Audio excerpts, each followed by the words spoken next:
Assalamualaikum warahmatullahi wabarakatuh. Alhamdulillah, salatu wassalamu ala rasulillah wa ala alihi wa sahbihi wa man walah.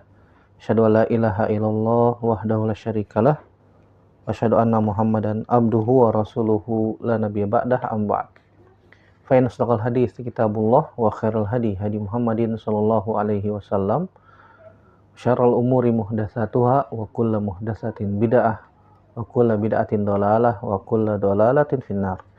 Ayol ikhwah dinallah wa yakum ajmain. Alhamdulillah, segala puji hanya milik Allah Subhanahu wa taala yang kembali mempertemukan kita dalam media ini untuk melanjutkan pelajaran kita dari Ad-Durus Al-Yaumiyah. Sekarang kita masuk pelajaran ke 313. Itu al-wara'u wa tarkus syubhat. Itu wara', sikap wara' dan meninggalkan syubhat. Ya. Apa itu wara'? Wara' itu artinya tarku mala ya'nika fi min fudulil kalam wan nazar wal istima' wa ghairiha. Al-wara' itu artinya meninggalkan apa-apa yang tidak bermanfaat. Meninggalkan apa-apa yang tidak bermanfaat, itu wara'. Yang tidak bermanfaat dari kebanyakan ngomong, banyak melihat, banyak mendengar, banyak gerak, ya, yang bisa mengakibatkan seseorang keluar dari perkara yang syubhat, ya. Apa yang dimaksud dengan syubhat? Syubhat itu artinya perkara-perkara yang samar, yang belum jelas apakah ini halal ataukah ini haram, ya. Nah, sikap wara artinya meninggalkan yang tidak bermanfaat dari sesuatu yang berlebihan, berlebihan makan, berlebihan ngomong, berlebihan melihat, berlebihan dari mendengar, sehingga dia bisa keluar dari perkara-perkara yang syubhat, perkara-perkara yang samar, yang belum jelas apakah itu halal ataukah itu haram. Dan juga dia berusaha untuk muhasabatun nafs, berusaha untuk introspeksi diri agar senantiasa ad-dawam, agar senantiasa istiqomah terus menerus dalam ketaatan. Ini namanya al-wara' dan syubhat. Oleh karena itu, setiap kita seorang hamba hendaknya menjaga diri dari perkara-perkara yang haramnya sudah jelas, dan juga menjaga diri berusaha meninggalkan dari perkara-perkara yang syubhat, yang belum jelas hukumnya, yang belum jelas tentang keadaan dari hal tersebut, yang bisa mengakibatkan doror, yang bisa mengakibatkan berbahaya bagi diri kita. Ya, kalau nggak tahu gimana Ustaz? Kalau nggak tahu ya tanya. Ya, syifaul ai as-su'al, kata Nabi SAW, obatnya kebodohan yaitu bertanya. Kalau tidak tahu, ya kita bertanya kepada orang yang mengetahui tentang masalah ini. Tentu saja faman taraka syubhat, dan siapa saja orang-orang yang meninggalkan perkara-perkara yang samar, maka istabro'a lidinihi wa irdihi. Maka hakikatnya dia telah menjaga diri dan agamanya, menjaga kehormatannya dan juga menjaga agamanya. Kita akan bacakan beberapa dalil dari Al-Quran dan hadis Nabi Shallallahu Alaihi Wasallam tentang masalah ini. Yang pertama dari Al-Quran, surat Al-Fajr ayat 14. Allah Subhanahu wa taala berfirman, "Inna rabbaka labil mirsad." Sesungguhnya Rabbmu itu senantiasa mengawasi. Ya. Sungguhnya Allah Subhanahu wa taala senantiasa mengawasi hambanya. Ya, yasma'u wa yara, mendengar dan melihat, khalqahu fima ya'malun, melihat dan mendengar apa yang dilakukan oleh hambanya, apa yang dilakukan oleh makhluknya. Dan Allah Subhanahu wa taala senantiasa membalas setiap amalan hamba di dunia dan di akhirat. Dan tentu saja Allah Subhanahu wa taala akan memperlihatkan nanti, menampakkan amal-amal seluruh makhluk, sehingga Allah Subhanahu wa taala menghukumi makhluk dengan adil. Dan Allah Subhanahu wa taala akan memberikan balasan yang berhak mereka dapatkan nanti pada hari kiamat. Dan Allah Subhanahu wa taala tentu saja suci dari perbuatan yang zalim ataupun menganiaya. Allah Subhanahu wa taala ciptakan surga sebagai bentuk rahmatnya.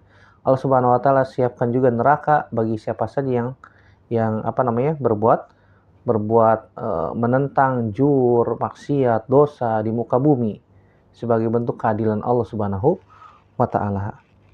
Ya, dari sini kita juga bisa ambil faedah bahwasanya Allah Subhanahu wa taala Maha mengawasi, Allah Subhanahu wa taala Maha melihat, Allah Subhanahu wa taala Maha mendengar. Dan dari sini juga kita bisa ambil faedah bahwasanya Allah Subhanahu wa taala nanti akan membalas amalan-amalan hamba sesuai dengan apa yang mereka amalkan di dunia. Wa may ya'mal mithqala dzarratin khairan yarahu. Siapa saja yang melakukan amalan kebaikan maka dia akan melihatnya. Wa may ya'mal mithqala dzarratin syarran yarahu. Siapa saja yang melakukan perbuatan buruk di dunia maka dia akan melihatnya. Maka Allah Subhanahu wa taala akan membalas sesuai dengan amalan yang dilakukan oleh seorang hamba. Begitu juga kita bisa ambil faidah bahwasanya Allah Subhanahu wa taala itu Maha Adil. Ya, tidak berbuat zalim. Allah Subhanahu wa taala Maha Adil. Dan kita sudah bahas bahwasanya Allah Subhanahu wa taala mengharamkan kezaliman untuk dirinya sendiri. Inni haramtu zulma ala nafsi.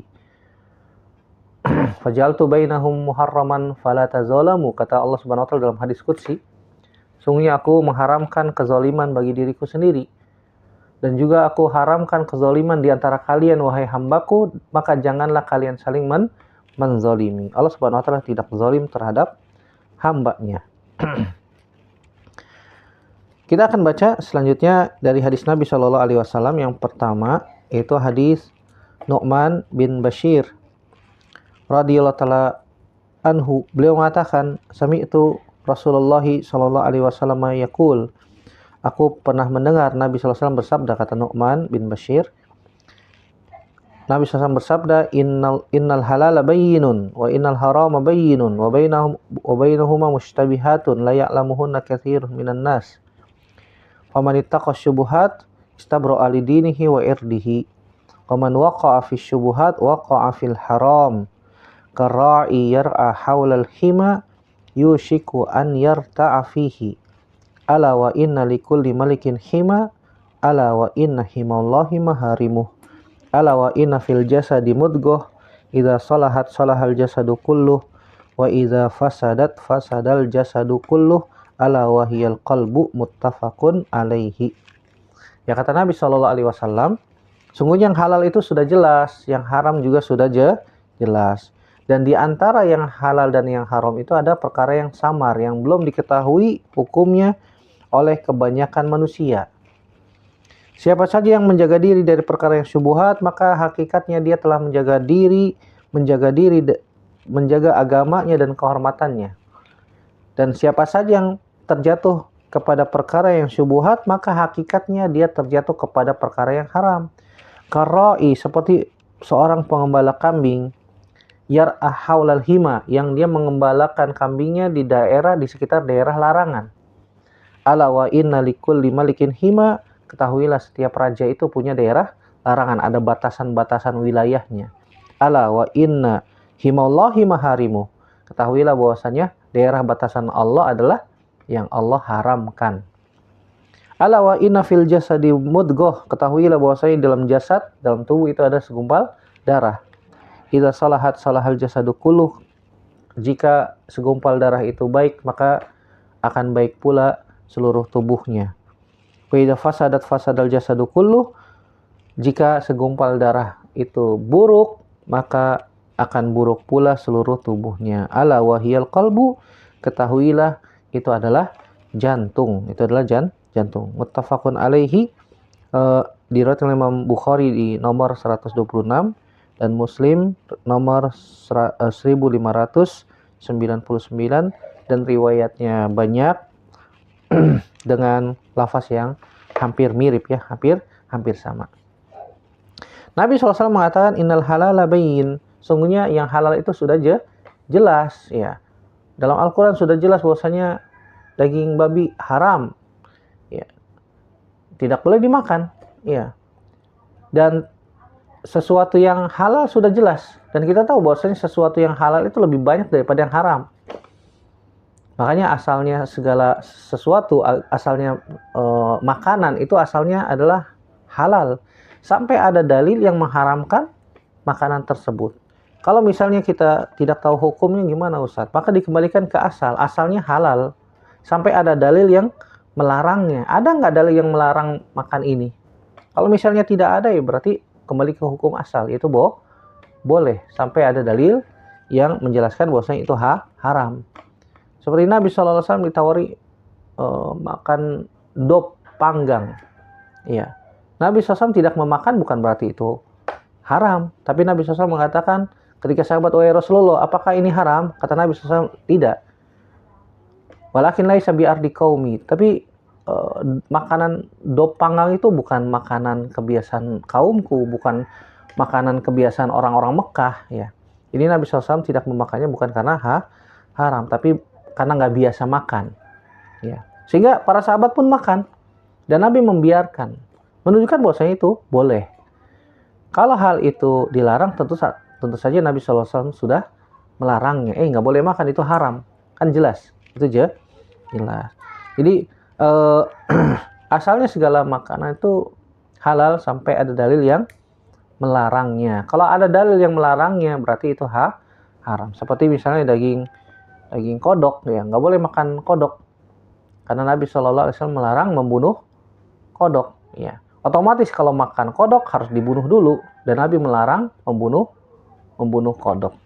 Dan contohnya banyak ya, banyak. Jangan sampai kita membebani diri kita kepada sesuatu yang ya asalnya halal sehingga timbul keraguan dalam hati. Ya. Maka buang yang ragu-ragu, maka ambil yang yakin. Da' ma yaribuk ila ma la yaribuk. Tinggalkan yang meragukan dan ambil yang yakin. Wa bainahuma mushtabihatun, dalam riwayat yang disebutkan wa bainahuma umurun mushtabihatun la ya'lamuhunna katsirun minan nas. Dan di antara yang halal dan yang haram itu ada perkara-perkara yang mushtabihat, perkara-perkara yang samar, belum tahu hukumnya dari kebanyakan manusia. Nabi SAW mengatakan la ya'lamuhunna katsirun minan nas.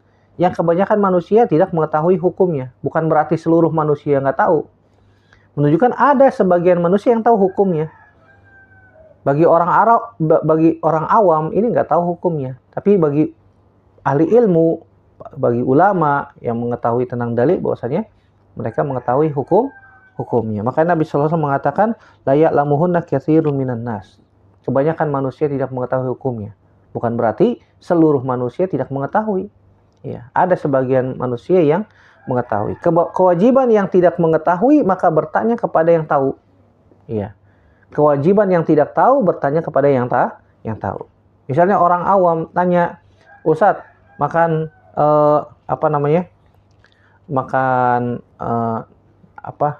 daging kuda boleh nggak? Kan begitu. Contoh. Ustadz, makan daging kuda boleh nggak? Ya, di kampung saya suka nyembelih kuda misalnya.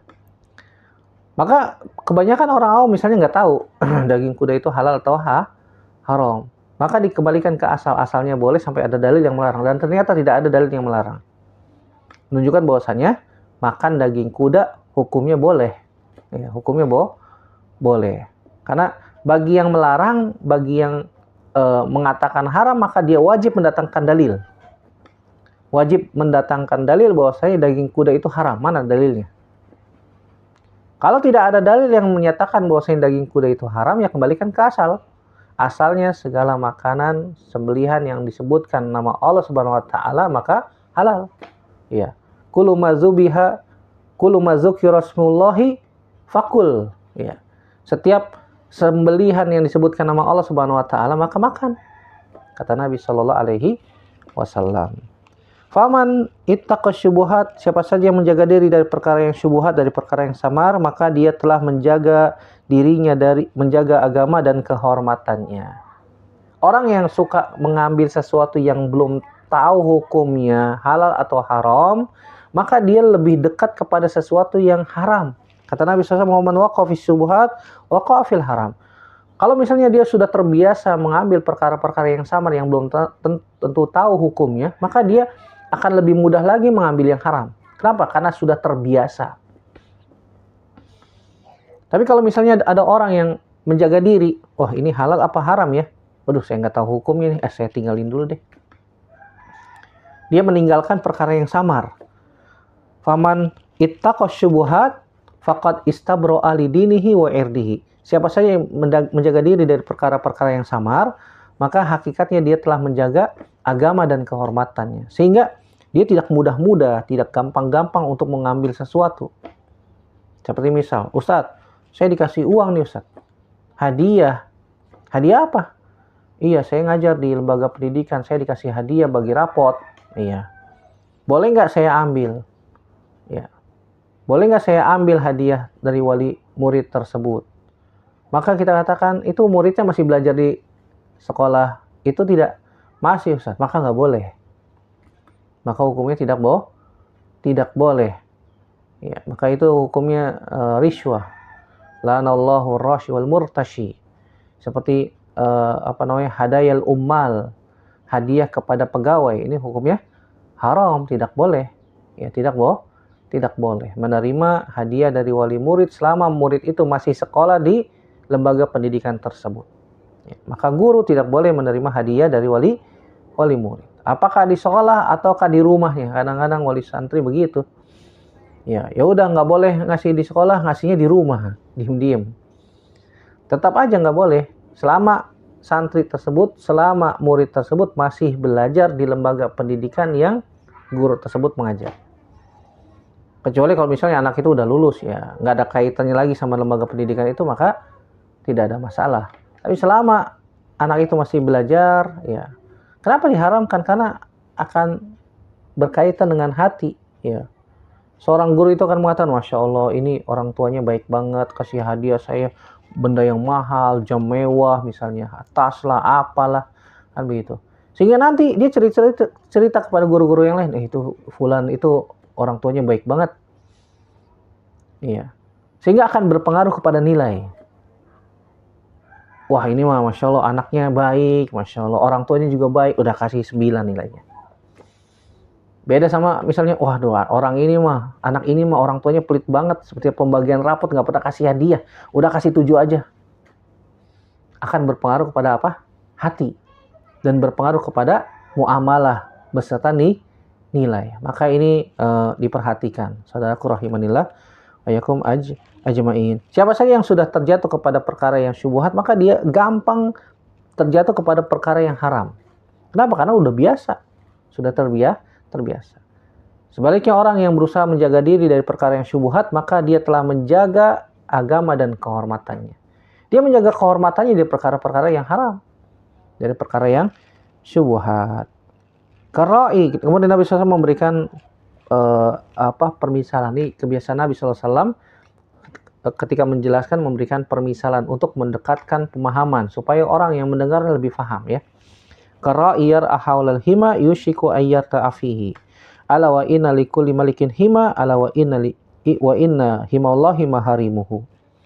Seperti seorang pengembala kambing yang mengembalakan kambingnya di daerah larangan. Biasanya orang punya batasan-batasan tanah. Ya, ini batasan tanah saya nih, ini batasannya, nggak boleh ya. Kambing kamu tuh dikembalakan di tanah saya. Oh, tanah saya rumputnya bagus-bagus, hijau-hijau, segar-segar, kan begitu. Ada batasannya, ada pagernya misalnya. Nggak boleh. Maka daerah batasan Allah adalah daerah yang Allah Subhanahu wa taala haramkan. Ala himallahi maharimuhu. Daerah batasan Allah adalah yang Allah haramkan. Nggak boleh kita berusaha untuk menerobosnya. Tilka hududullah. Kata Allah Subhanahu wa taala, itulah batasan-batasan Allah Subhanahu wa taala. Siapa saja yang taat kepada Allah dan Rasulnya, maka Allah Subhanahu wa taala akan masukkan ke dalam surga. Dan siapa saja yang bermaksiat kepada Allah Subhanahu wa taala dan Rasul, maka dia akan dimasukkan ke dalam neraka. Kemudian Nabi SAW mengatakan, ala wa inna fil jasadi mudghah. Ketahuilah bahwasanya di dalam tubuh terdapat segumpal darah. Kalau darah itu baik, maka tubuhnya akan baik. Kalau segumpal darah itu buruk, maka seluruh tubuhnya akan buruk. Itu adalah jantung. Dan jantung itu adalah jenderalnya organ tubuh dalam. Kalau jantungnya bagus, jantungnya baik, maka seluruh organ tubuhnya baik. Dan dia akan sehat. Ya. Berbeda dengan orang yang jantungnya lemah, jantungnya buruk, jantungnya penuh dengan penyakit misalnya, maka seluruh organ tubuhnya pun akan berpengaruh. Ya, akan berpengaruh. Hadis ini sahih riwayat Imam Bukhari dan Imam Muslim. Ya, al-qalbu kita artikan jantung, ya. Kalau hati gimana Ustaz? Hati dalam bahasa Arab sebutnya al-kabid. Al-kabid, bukan al-qalb. Biasa orang Indonesia bilang qalbu, hati, ya udah terbiasa ya. Tapi maksudnya jantung, jantung. Kita ambil faedah dari hadis ini. Yang pertama, Allah Subhanahu wa taala telah menurunkan Alkitab, Al-Qur'an kepada hambanya untuk menjelaskan apa yang dibutuhkan seorang hamba di dunia. Iya. Saya sering ibaratkan Allah Subhanahu wa taala sudah berikan map-nya. Allah Subhanahu wa taala sudah berikan petanya. Tinggal dibaca tuh peta, tinggal diikutin gayatnya. Siapa gayatnya? Nabi sallallahu alaihi wasallam. Nabi telah diberikan oleh Allah Subhanahu wa taala Alkitab wa mithlahu, dan yang semisal dengannya, itu sunnah Nabi sallallahu alaihi wasallam. Siapa yang mengikuti dua hal tersebut maka tidak akan sesat selama-lamanya. Iya. Taraktu fikum, kata Nabi sallallahu alaihi wasallam, lan tadillu ba'di abadan. Tidak akan sesat kalau kalian mengikuti kedua hal itu selama-lamanya. Kitab Allah wa sunnati. Kitab Allah itu Al-Quran dan sunnah Nabi Shallallahu Alaihi Wasallam. Kalau kita mengikuti dua hal itu berdasarkan pemahaman yang benar, pemahaman para sahabat radhiyallahu anhum ajma'in, maka tidak akan sesat. Al-Quran udah ada mapnya, seakan-akan seperti map. Baca mapnya. Kita sedang melakukan perjalanan jauh, ya, menuju surga Allah Subhanahu wa taala. Allah Subhanahu wa taala sudah berikan mapnya. Allah Subhanahu wa taala sudah berikan utusan berupa guide-nya. Ada yang membimbingnya, itu Nabi Shallallahu alaihi wasallam. Tinggal ikutin aja tuh, ada mapnya, ada guide-nya, tinggal ikutin. Insyaallah enggak nyasar. Ya, tidak akan sesat. Maka Nabi SAW mengatakan, hadza siratullahil mustaqim, ini adalah jalan Allah Subhanahu wa taala yang lurus. Ittabi'uhu, ikutin jalan tersebut. Wala tattabi'us subul, dan jangan ikutin jalan-jalan yang lain, sehingga akan terpecah, sehingga kalian akan sesat, sehingga kalian akan tersesat jalan. Pelajaran yang kedua yaitu famatarakallahu wa rasuluhu halalan illa mubayyinan wala haraman illa mubayyinan. Allah Subhanahu wa taala sudah menjelaskan yang halal dan yang haram. Tadi sudah kita sebutkan bahwasanya yang halal itu lebih banyak daripada yang haram. Jangan sampai kita malah mencari yang dilarang, sehingga memasukkan ke dalam tubuh kita bara api, jamroh minan nar. Ya, nas'alullah salamata wal afiyah. Faedah yang selanjutnya yang bisa kita ambil bahwasanya yang jadi syahid dalam pembahasan kita kali ini yaitu faman ishtabaha alaihi amrun fa alaihi tarkuhu. Siapa saja yang mendapatkan sebuah perkara yang samar, yang belum diketahui hukumnya, hendaknya dia meninggalkannya. Ya, tanya, kewajiban kita tanya. Ya. Bagi orang awam ini adalah perkara yang samar, yang dia tidak tahu hukumnya. Ya. Lagi di masjid mau wudu, ya, aduh, nih sendal siapa nih? Pakai aja deh. Dia nggak mau sendalnya basah. Dia pakai sendal milik orang tanpa izin. Ya. Maka tidak boleh. Tidak boleh. Dia mau sendalnya kering, tidak basah, dia pakai sendal orang, nggak bilang-bilang, nggak izin pula. Ya, maka ini perkara yang hendaknya ditinggalkan. Wallahu ta'ala a'lam bishawab. Ya. Kemudian hadis yang selanjutnya, hadis Anas bin Malik radhiyallahu taala anhu, bahwasanya Nabi sallallahu alaihi wasallam pernah mendapatkan sebuah kurma di jalan. Kemudian Nabi SAW mengatakan, laula anni akhafu an takuna minas sadaqah la akaltuha, muttafaqun alaihi. Nabi SAW pernah, kata Anas bin Malik, pernah menemukan satu butir kurma di jalanan. Kemudian Nabi mengatakan, kalau seandainya aku tidak khawatir ini kurma sedekah, pasti sudah aku makan. Ini menunjukkan bahwasanya Nabi SAW tidak diperbolehkan makan dari harta sedekah. Ini khusus Nabi ya. khusus Nabi dan Ahlul Bait, ya, dan keturunan Nabi Shallallahu Alaihi Wasallam serta istri-istri Nabi Shallallahu Alaihi Wasallam. Adapun kita ya boleh menerima sedekah, boleh bagi yang berhak menerimanya, bagi yang berhak. Ini kekhususan Nabi Shallallahu Alaihi Wasallam dan ahli baitnya bahwasanya haram menerima harta sedekah yang wajib ataupun yang sunnah. Dari sini kita bisa ambil faedah juga bahwasanya boleh mengambil manfaat dari sesuatu yang kita temukan di jalan. Sesuatu yang orang anggap sepele, tapi masih bagus, masih bisa kita manfaat, maka silakan manfaatkan. Contohnya gimana Ustaz? Contoh, nemu uang 500 perak di jalanan. Bagi orang zaman sekarang 500 perak bisa beli apaan sih? Ya. Sesuatu yang hakir, sesuatu yang sepele, sesuatu yang kecil, ya. Ambil aja, manfaatkan, nggak ada masalah.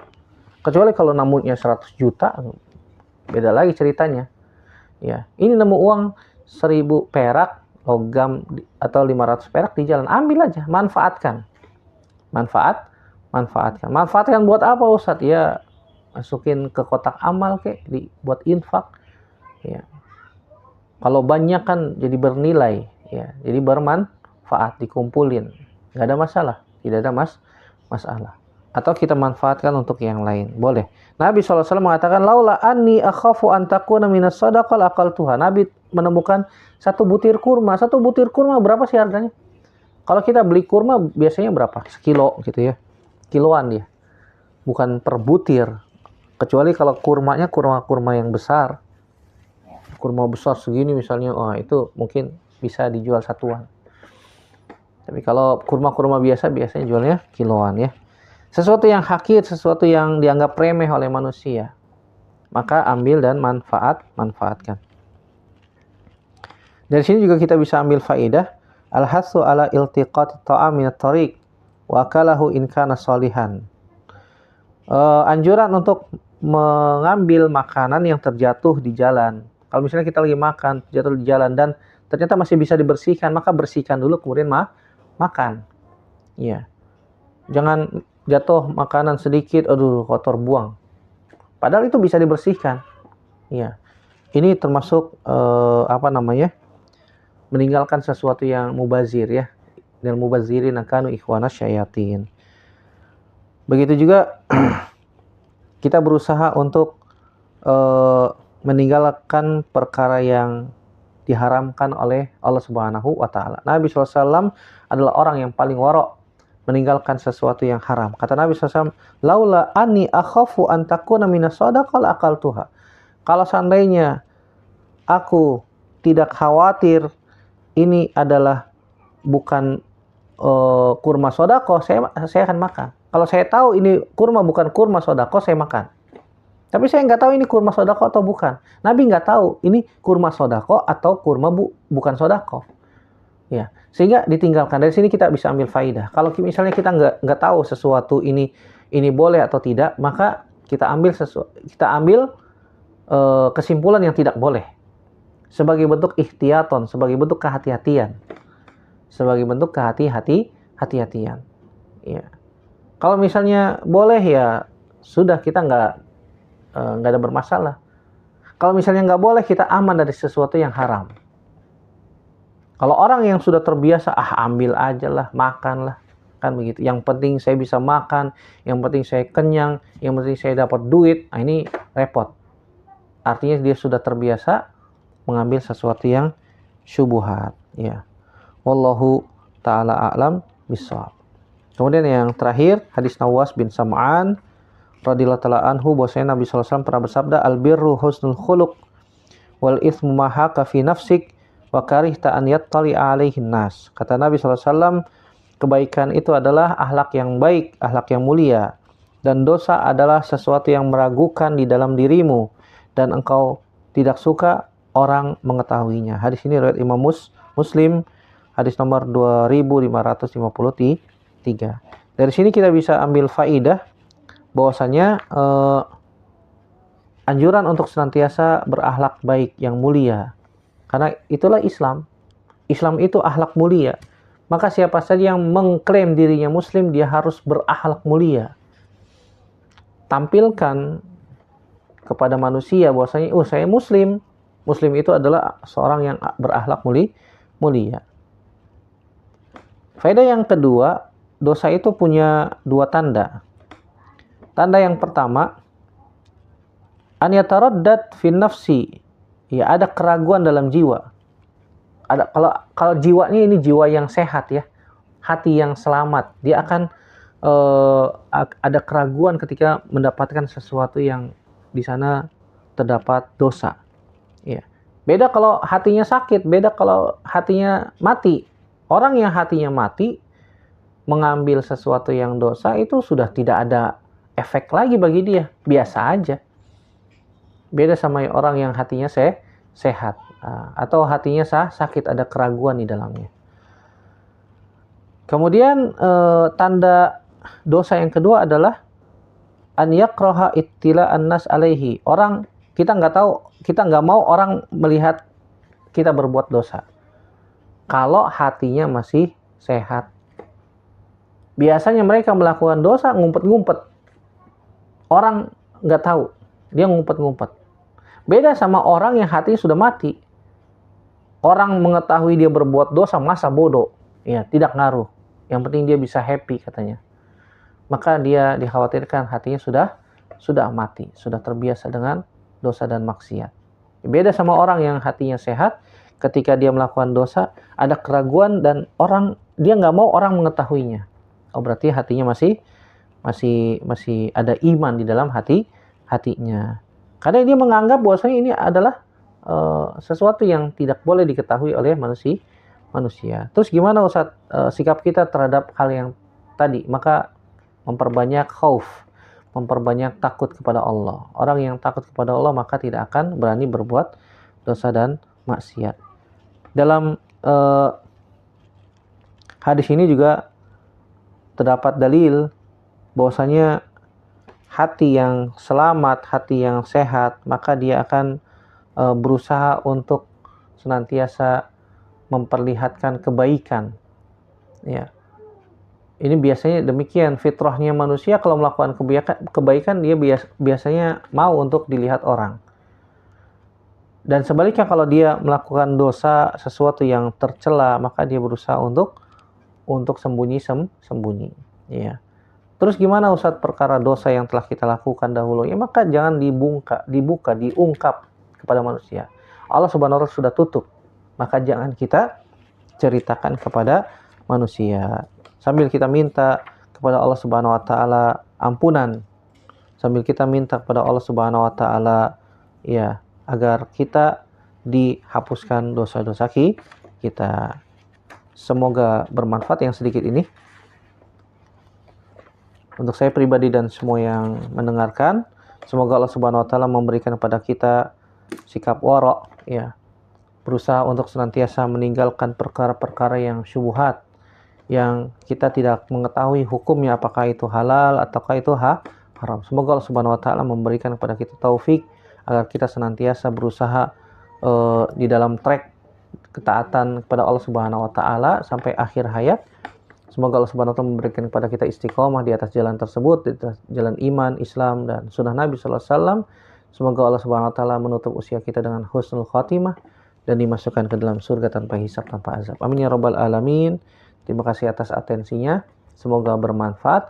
Aku qouli hadza astaghfirullah li wa lakum. Subhanaka Allahumma bihamdik. Asyhadu an la ilaha illa anta astaghfiruka wa atubu ilaik. Wassalamualaikum warahmatullahi wabarakatuh.